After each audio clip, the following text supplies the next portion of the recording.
నమస్తే, welcome to D24 news. ముందుగా headlines.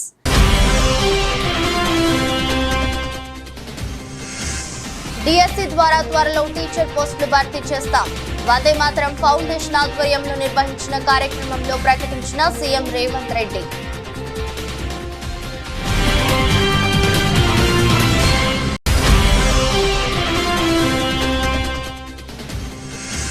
YS Jagan ను కలిసిన పలువురు ముఖ్య నాయకులు, ఇటీవల ఎన్నికల్లో పోటీ చేసిన అభ్యర్థులు, పలు అంశాలపై జరిగిన చర్చ.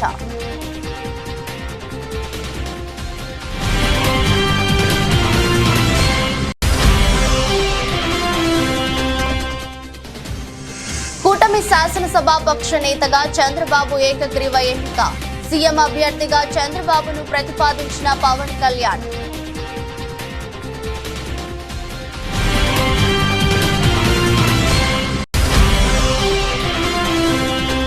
నిషేధిత సిపిఐ మావోయిస్టుల దుశ్చర్యల వలన ఇబ్బందులకు గురవుతున్న సామాన్య ప్రజలు, భద్రతా బలగాలను హతమార్చడమే లక్ష్యంగా చేసుకుని అమర్చిన బాంబు ట్రాప్స్ ను స్వాధీనం చేసుకున్న పోలీసులు.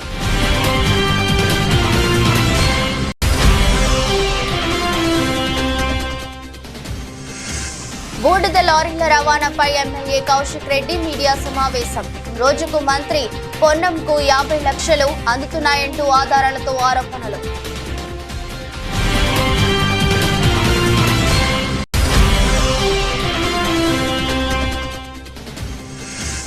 అరాచకం సృష్టించడం సరికాదు, ప్రతిపక్ష కార్యకర్తలు, నాయకులపై దాడులు బీజేపీ పార్టీ విధానమా అంటూ వైఎస్ఆర్సీపీ నేతల హెచ్చరిక.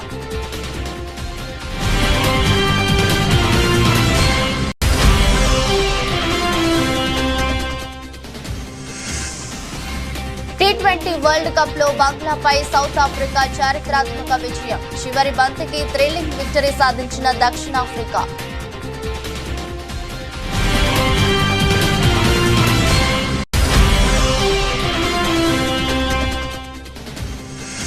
స్టాక్ మార్కెట్లో 3 రోజుల వరుస లాభాలకు నేడు బ్రేక్. అంతర్జాతీయ పరిణామాల ప్రభావంతో మందగించిన లావాదేవీలు.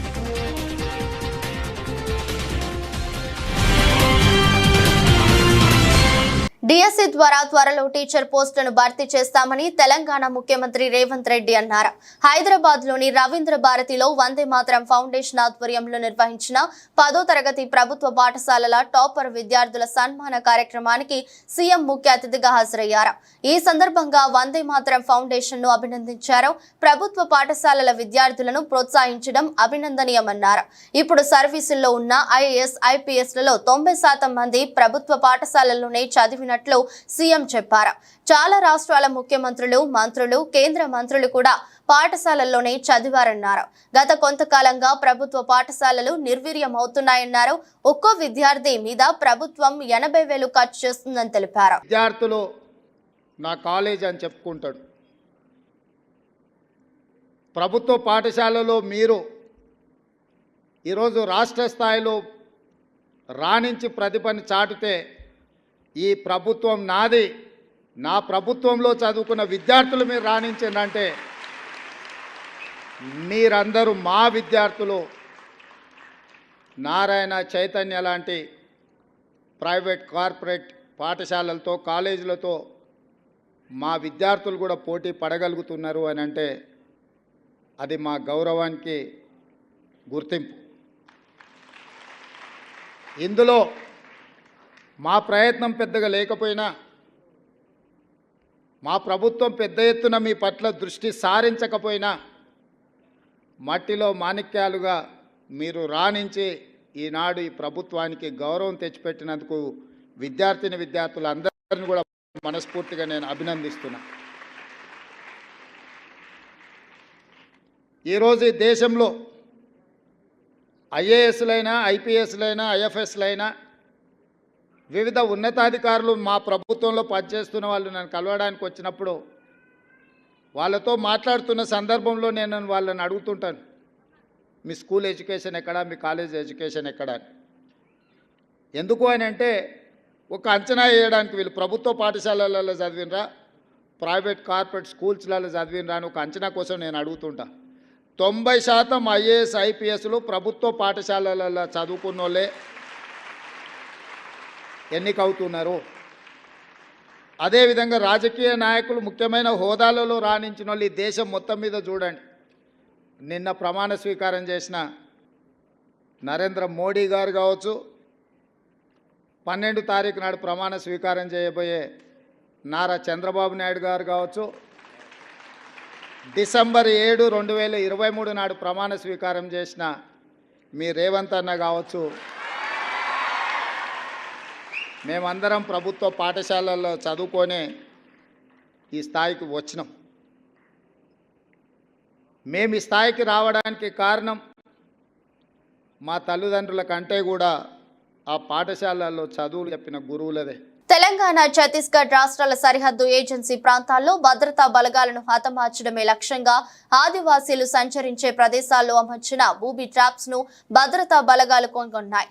చర్ల మండలంలోని పూసుగుప్ప అటవీ ప్రాంతం మరియు తెలంగాణ, ఛత్తీస్గఢ్ రాష్ట్రాల సరిహద్దుగా గల ప్రాంతాలలో చర్ల పోలీసుల ఆధ్వర్యంలో భద్రాద్రి కొత్తగూడెం స్పెషల్ పార్టీ, ఛత్తీస్గఢ్ పోలీసులు మరియు సిఆర్పీఎఫ్ పోలీసులు ఈరోజు సంయుక్తంగా నిర్వహించిన ఏరియా డామినేషన్ ఆపరేషన్ లో పోలీసులను హతమార్చడమే లక్ష్యంగా చేసుకుని నిషేధిత సిపిఐ మావోయిస్టులు సరిహద్దు ప్రాంతాల్లోని ఆదివాసీలు మరియు వారికి సంబంధించిన జంతువులు సంచరించే ప్రదేశాల్లో అమర్చిన 70 బూబీ ట్రాప్స్ ను గుర్తించారు. మావోయిస్టులు గుంతలు త్రవ్వి ఏర్పాటు చేసిన 70 బూబీ ట్రాప్స్ నుంచి 4396 పదునైన ఇనుప కడ్డీలను తొలగించి వాటిని స్వాధీనం చేసుకున్నారు. నిషేధిత సిపిఐ మావోయిస్టు పార్టీ నాయకులు ఆదివాసీలకు మంచి చేస్తున్నామని చెబుతూ వారి ప్రాణాలకు ముప్పు వాటిల్లేలా ఇలాంటి దుశ్చర్యలకు పాల్పడటం దురదృష్టకరమని additional SP operations T Sai Manohar మరియు భద్రాచలం ఏఎస్పీ పరితోష్ పంకజ్ ఐపీఎస్ ఒక ప్రకటనను విడుదల చేశారు. ఈ సందర్భంగా వారు మాట్లాడుతూ తెలంగాణ, ఛత్తీస్గఢ్ రాష్ట్రాల సరిహద్దు ప్రాంతాల్లో నివసించే అమాయకపు ఆదివాసీ ప్రజలు మావోయిస్టుల దుశ్చర్యల వలన నిత్యం బిక్కుబిక్కుమంటూ జీవనం సాగిస్తున్నారని తెలిపారు.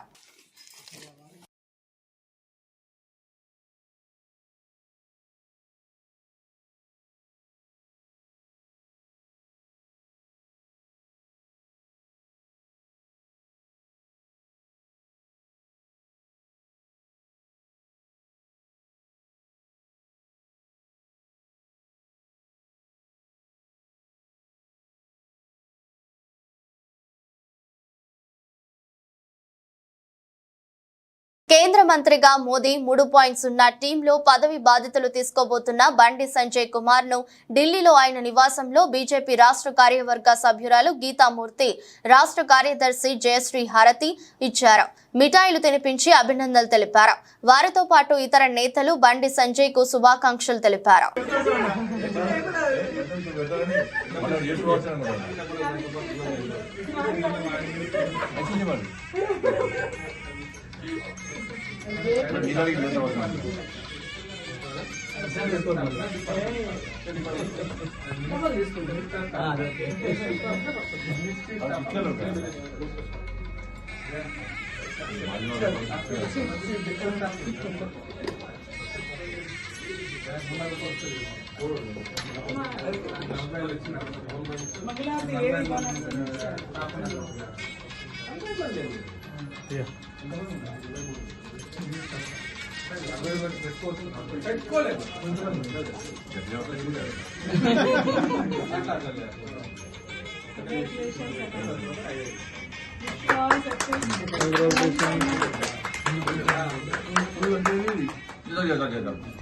బండి సంజయ్ నాయకత్వం.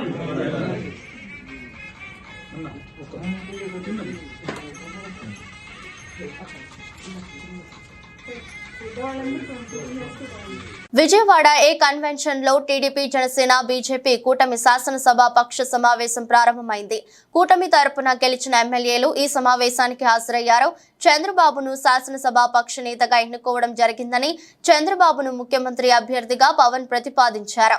తనను ఎన్డీఏ శాసనసభాపక్ష నేతగా ఎన్నుకున్నందుకు టీడీపీ అధినేత ధన్యవాదాలు తెలిపారు. వైఎస్ఆర్సీపీ అధ్యక్షుడు వైఎస్ జగన్ ను తన క్యాంపు కార్యాలయంలో పలువురు ముఖ్య నాయకులు ఇటీవల ఎన్నికల్లో పోటీ చేసిన అభ్యర్థులు కలిశారు. పలు అంశాలపై చర్చించారు.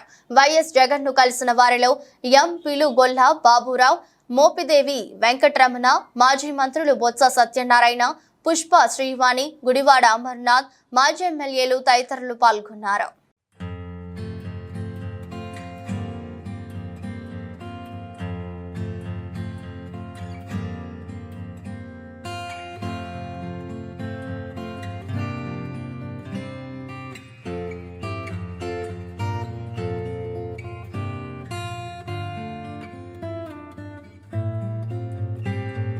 తెలంగాణ భవన్ లో ఎమ్మెల్యే కౌశిక్ రెడ్డి మీడియా సమావేశం నిర్వహించారు. మంత్రి పొన్నం ప్రభాకర్ పాల్పడుతున్న ఫ్లై యాష్ కుంభకోణాన్ని పూర్తి ఆధారాలను మీడియా ముందు పెట్టారు. ఈ సందర్భంగా ఆయన మాట్లాడుతూ రామగుండం ఎన్టీపీసీ నుండి బూడిద లారీల అక్రమ రవాణా చేస్తున్నారని ఆరోపించారు. రోజుకు మంత్రి పొన్నంకు 50 లక్షలు అందుతున్నాయని మామూలు మత్తులో రవాణా శాఖ ఆఫీసర్లు అన్నారని అన్నారు. ఫోన్ చేస్తే 2 లారీలే సీజ్ చేశారని పేర్కొన్నారు. 3 రోజుల్లో దందా మానుకుంటే తమ లీడర్లు అడుగడుగునా అడ్డుకుంటారని కౌశిక్ రెడ్డి హెచ్చరించారు. 13 లారీలను పట్టుకుంటే ఇగోండి 13 లారీలను పట్టుకుంటే ఇట్లా రాత్రి హుజరాబాద్లో 13 లారీలను పట్టుకుంటే హుజరాబాద్ పట్టణంలో డిటిసి గారికి స్వయంగా ఒక శాసనసభ్యునిగా నేనే ఫోన్ చేసి ఇవి ఓవర్లోడ్ లారీస్ పోతా ఉన్నాయి, దయచేసి మీరు సీజ్ చేయాలని నేను కరీంనగర్ డిటిసి గారికి ఫోన్ చేసి చెప్తే రాత్రి 10 గంటలకి 2 లారీలు మాత్రమే సీజ్ చేసి 11 లారీలని ఇచ్చిపెట్టింది. మరి ఈ లారీలని ఎందుకు ఆపుతలేరు? ఈ లారీలని ఎందుకు సీజ్ చేస్తలేరు? దీని మతలబ్ ఏంటిది అని నేను అడుగుతా ఉన్నాను. నేను ఇంకోటి చెప్తా ఉన్నా, అధికారులందరూ కూడా చెప్తా ఉన్నాను. నేను స్వయంగా ట్రాన్స్పోర్ట్ సెక్రటరీ గారికి, కమిషనర్ గారికి, డిటిసికి, ఆర్టీఓకి స్వయంగా నేనే ఫోన్ చేసి చెప్పిన మీ మంత్రి గారు చేస్తున్న స్కామ్ ఇది, ఎట్టు పరిస్థితుల్లో ఓవర్లోడ్ పోతున్నాయి, ఖచ్చితంగా మీరు ఆపాలి అని నేను చెప్తున్నా. చెప్తే సరే సరే అని విన్నారు, మళ్ళా అదే విధంగా కొడతా ఉన్నారు. నేను అధికారులందరూ కూడా చెప్తా ఉన్నాను, మీరు మంత్రి గారి ప్రెషర్కి లొంగి పనిచేస్తే మీరు చేసే డ్యూటీ ఎన్టీపీసీ నుంచి తీసుకొని ఏ రూట్లో అయినా ఖమ్మం వరకు మా బీఆర్ఎస్ పార్టీ కార్యకర్తలు మీ డ్యూటీ చేస్తాం. ఎక్కడ పడితే అక్కడ లారీలను ఆపుతాం. బాజాబ్తు ఈ స్కామ్ ని బయట పెడతాం. మళ్ళా మీరేదో ఉస్మానాబాద్ నుంచి తీసుకపోతే ఏం కాదని నువ్వు అనుకుంటున్నావు కావచ్చు. పొన్నం ప్రభాకర్ గారికి చెప్తున్నా, నీ ఉస్మానాబాద్ నియోజకవర్గంలో కూడా ఆడ నుంచి పోతే అడుగు అడుగున మా బీఆర్ఎస్ పార్టీ కార్యకర్తలు అడ్డుకుంటారు, రాసి పెట్టుకోండి అని చెప్పి సందర్భంగా మీకు తెలియజేస్తా ఉన్నాను. ఇంకా ప్రమాణ స్వీకారం కాకుండానే బీజేపీ పార్టీ కూటమి నాయకులు అరాచకాలకు, దాడులకు, దౌర్జన్యాలకు పాల్పడుతుందని వైఎస్ఆర్సీపీ జిల్లా పార్టీ అధ్యక్షులు, రాజానగరం మాజీ శాసనసభ్యులు జక్కంపూడి రాజా, మాజీ మంత్రి చెల్లిపోయిన శ్రీనివాస్ వేణుగోపాలకృష్ణలు సోమవారం ఇటీవల బీజేపీ శ్రేణుల దాడుల్లో అనపర్తి, రంగంపేట మండలాల్లో గాయపడిన బాధితులను పరామర్శించి వారికి ధైర్యం కల్పించారు. అనంతరం అనపర్తిలో స్థానిక మాజీ శాసనసభ్యులు డాక్టర్ సత్య సూర్యనారాయణ రెడ్డి కార్యాలయంలో జరిగిన విలేకరుల సమావేశంలో తూర్పుగోదావరి జిల్లా వైఎస్ఆర్సీపీ అధ్యక్షులు జక్కంపూడి రాజా, మాజీ మంత్రి వేణుగోపాలకృష్ణలు మాట్లాడుతూ రాష్ట్రంతో పాటు అనపర్తి నియోజకవర్గంలో బీజేపీ కూటమి నాయకులు ప్రతిపక్ష పార్టీ శ్రేణులపై పాల్పడుతున్న దౌర్జన్యం, అరాచకాలపై, దాడులపై రాష్ట్ర గవర్నర్కు, భారత రాష్ట్రపతికి, ఉన్నత పోలీసు ఉన్నతాధికారులకు ఫిర్యాదు చేస్తామన్నారు. ఏదైతే తెలుగుదేశం పార్టీ, బీజేపీ, జనసేన 3 రాజకీయ పార్టీలు కలిసి ప్రజలకు అనేక వాగ్దానాలు ఇచ్చి అధికారంలోకి వచ్చారు. చంద్రబాబు నాయుడు గారు మొదటి సంతకం డిఎస్సి కోసం పెడతానని,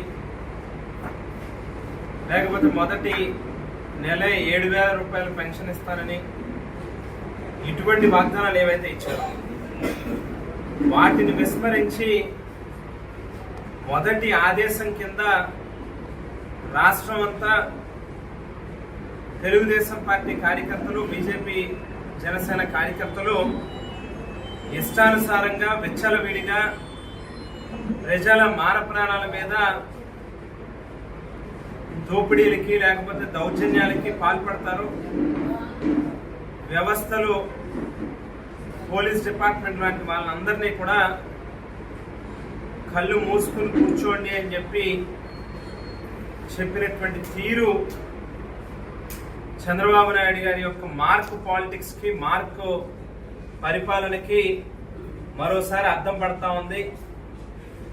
దానికి ప్రత్యక్ష ఉదాహరణే ఈ అనపర్తి నియోజకవర్గంలో జరుగుతూ ఉన్నటువంటి దౌర్జన్యాలు, దాడులు అని చెప్పి ఖచ్చితంగా చెప్పచ్చు. గెలుపొందినటువంటి పార్టీలు పౌరుల యొక్క, ప్రజల యొక్క ధన మాన ప్రాణాల రక్షణకి బాధ్యత వహించాలి. దానికోసం మనకు వ్యవస్థలు ఉన్నాయి. ప్రధానమైనటువంటి శాంతి భద్రతలను రక్షించేటువంటి పోలీసు వ్యవస్థ, ఎక్కడైనా చిన్న చిన్న సంఘటనలు జరిగితే వాటిని నివారించేటువంటి న్యాయ వ్యవస్థ, అన్నిటికంటే ప్రజల యొక్క శాంతి భద్రత రక్షణ ప్రభుత్వం యొక్క ప్రధానమైనటువంటి లక్ష్యం. కానీ ఇక్కడ ఉదయం నుంచి పరిశీలిస్తున్నట్లయితే ఒక ఆటవిక సంస్కృతి, ఆకతాయి సంస్కృతి, గెలుపేదో శాశ్వతం అన్నట్లుగా గెలిచినటువంటి వ్యక్తుల యొక్క ప్రవర్తన ఈ నియోజకవర్గంలో ఉన్నటువంటి వైఎస్ఆర్ కాంగ్రెస్ పార్టీ శ్రేణుల, లేకపోతే వైఎస్ఆర్ కాంగ్రెస్ పార్టీ అభిమానుల, వారికి కష్టం కలిగించాలి, లేకపోతే నష్టం చేకూర్చాలి, తద్వారా వారిని కీర్తించేటట్టుగా వారిని హింసించాలి. ఇది వారు ఇక్కడ చెప్తున్నటువంటి విషయాలు. చంద్రగిరి నియోజకవర్గంలో టీడీపీ నాయకులు చేస్తున్న దాడులకు నిరసనగా చిన్నగొట్టిగల్లు మండలం బాకరాపేటలో నల్ల రిబ్బన్ ధరించి మాజీ ఎమ్మెల్యే చెవిరెడ్డి భాస్కర్ రెడ్డి నిరసన చేపట్టారు. చంద్రగిరిలో దాడుల సంస్కృతి ఎప్పుడూ లేదని, కౌంటింగ్ అనంతరం టీడీపీ నాయకులు చేస్తున్న దాడులపై పోలీసులు స్పందించకపోవడం దారుణమని మాజీ ఎమ్మెల్యే అసహనం వ్యక్తం చేశారు.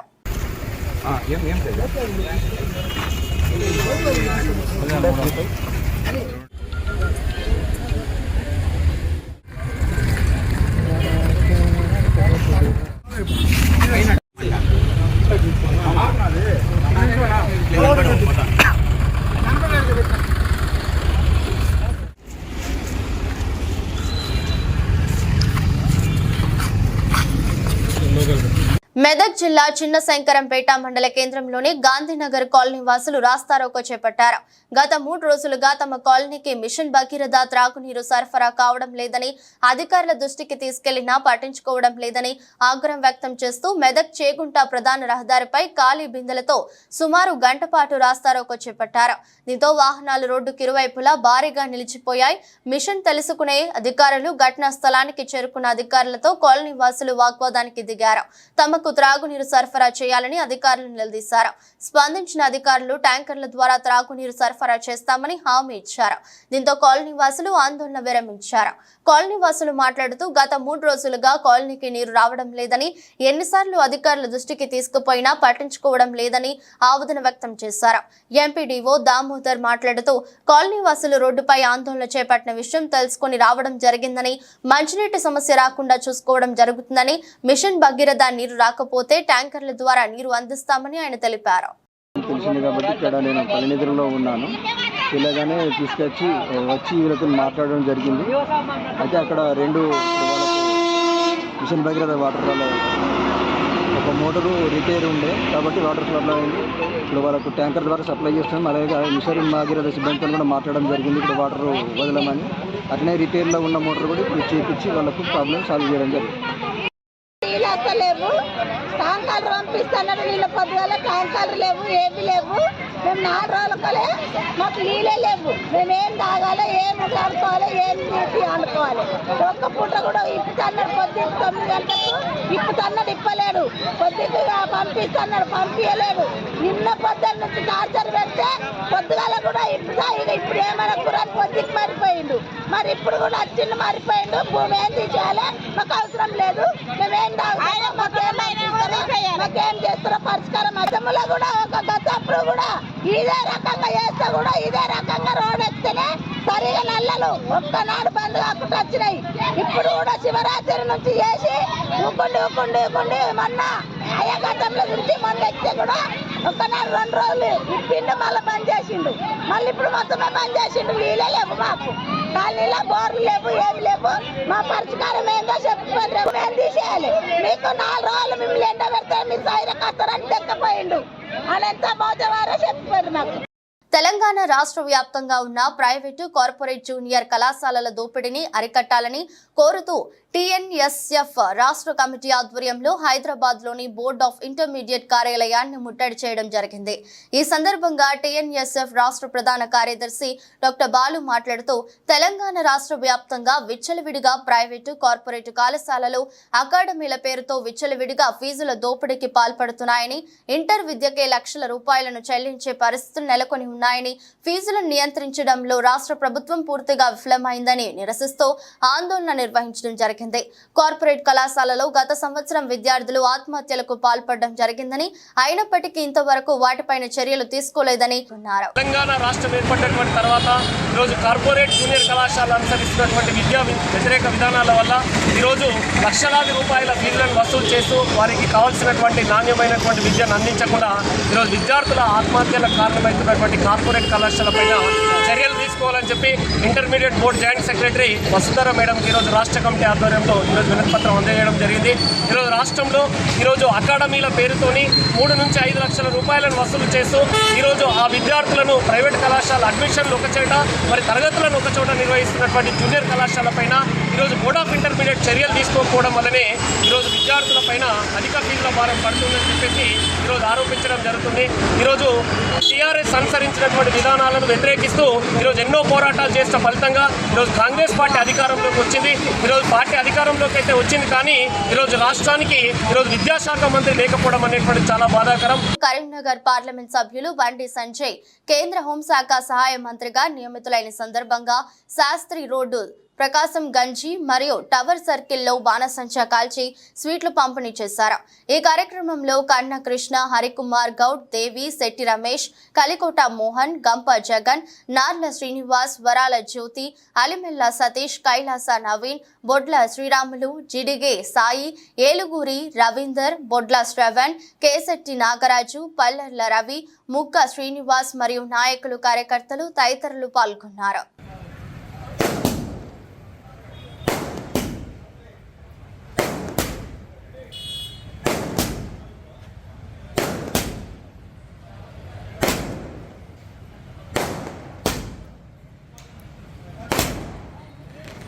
భారత విద్యార్థి federation SFI all India committee పిలుపులో భాగంగా ఎన్టీఏ నిర్వహించిన నీటి పరీక్షల్లో జరిగిన అవకతవకలపైన విచారణ జరిపించాలని ఖమ్మం నగర కేంద్రంలోని నూతన మున్సిపాలిటీ కార్యాలయం వద్ద నిరసన కార్యక్రమాన్ని నిర్వహించారు.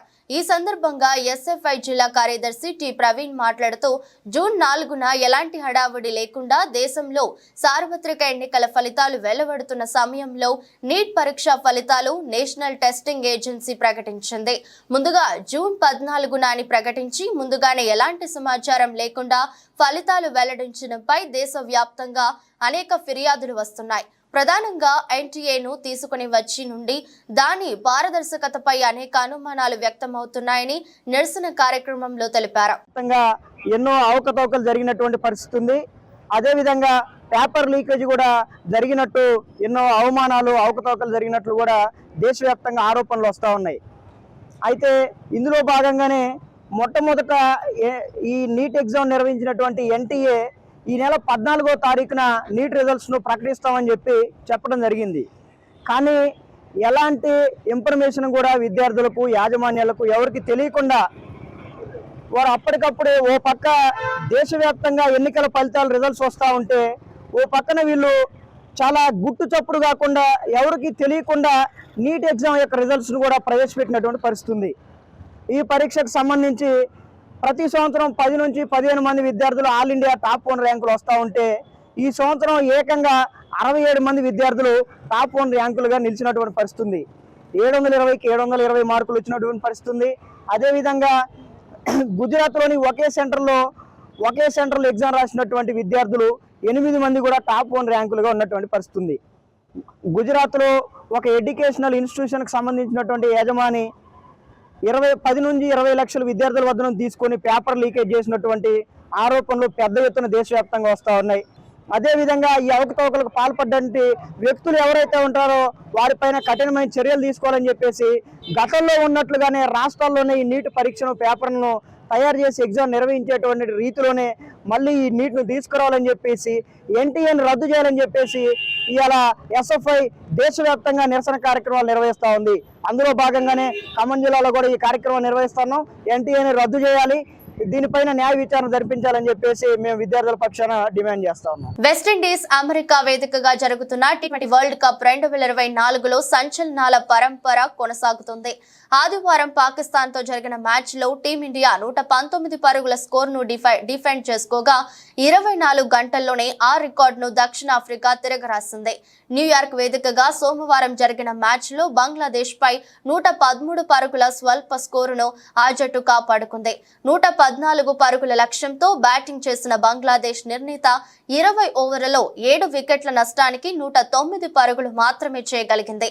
చివరి బంతి వరకు ఉత్కంఠను రేకెత్తించిన ఈ మ్యాచ్ లో దక్షిణాఫ్రికా 4 పరుగుల తేడాతో చారిత్రాత్మక విజయాన్ని నమోదు చేసుకుంది. కేంద్రంలో మళ్లీ ఎన్డీఏ ప్రభుత్వం వచ్చిన నేపథ్యంలో భారత స్టాక్ మార్కెట్లు వరుసగా 3 రోజుల పాటు జోరు ప్రదర్శించాయి. ఈ ఊపుకు నేడు తెరపడింది. దేశ రాజకీయ పరిణామాలు అందించిన ఉత్సాహంతో 3 రోజుల పాటు లాభాల్లో పయనించిన స్టాక్ మార్కెట్ సూచీలు నేడు అంతర్జాతీయ పరిణామాలతో ప్రభావితమయ్యాయి. బీఎస్ఈ, సెన్సెక్స్, ఎన్ఎస్ఈ, నిఫ్టీ స్వల్ప నష్టాలు చవిచూశాయి. సెన్సెక్స్ 203 పాయింట్ల నష్టంతో 76,490.08 వద్ద ముగియగా నిఫ్టీ 30.95 పాయింట్ల నష్టంతో 23,259.20 వద్ద స్థిరపడింది. సెన్సెక్స్ ఈ ఉదయం ట్రేడింగ్ ఆరంభంలో 77,079.04 వద్ద రికార్డు గరిష్టాన్ని తాకింది. ట్రేడింగ్ కొనసాగే కొద్దీ లావాదేవీలు మందగించాయి. ఇవాల్టి ట్రేడింగ్ లో UltraTech cement, Grasim industries, hero MotoCorp లాభాలు ఆర్జించగా టెక్ మహీంద్రా, విప్రో, ఇన్ఫోసిస్ షేర్లు పతనమయ్యాయి. వార్తలు ముగించే ముందు మరోసారి హెడ్లైన్స్.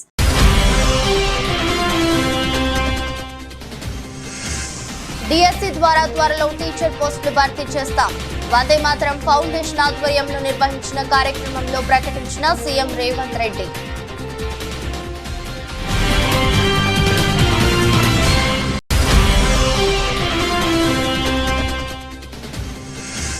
వైఎస్ జగన్ ను కలిసిన పలువురు ముఖ్య నాయకులు, ఇటీవల ఎన్నికల్లో పోటీ చేసిన అభ్యర్థులు, పలు అంశాలపై జరిగిన చర్చ.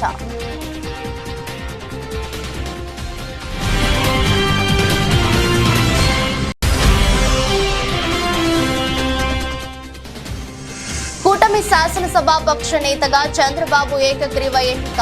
సీఎం అభ్యర్థిగా చంద్రబాబును ప్రతిపాదించిన పవన్ కళ్యాణ్.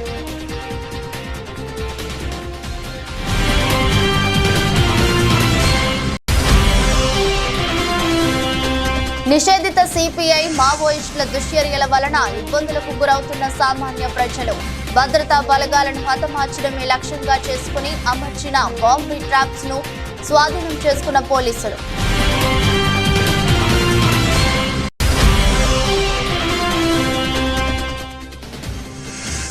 బూడిద లారీల రవాణాపై ఎమ్మెల్యే కౌశిక్ రెడ్డి మీడియా సమావేశం. రోజుకు మంత్రి పొన్నంకు 50 లక్షలు అందుతున్నాయంటూ ఆధారాలతో ఆరోపణలు.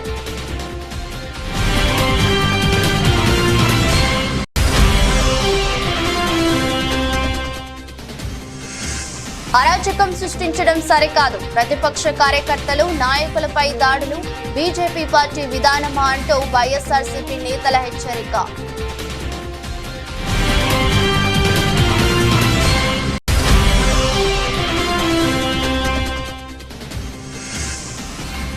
టీ20 వరల్డ్ కప్ లో బంగ్లాపై సౌత్ ఆఫ్రికా చారిత్రాత్మక విజయం. చివరి బంతికి థ్రిల్లింగ్ విక్టరీ సాధించిన దక్షిణాఫ్రికా.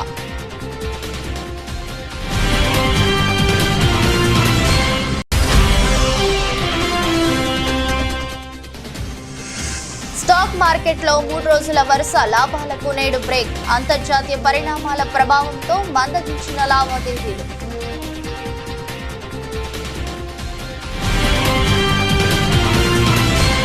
ఇది రోజు బులెటిన్. మరో బులెటిన్లో మళ్ళీ కలుద్దాం. అంతవరకు సెలవు. నమస్కారం.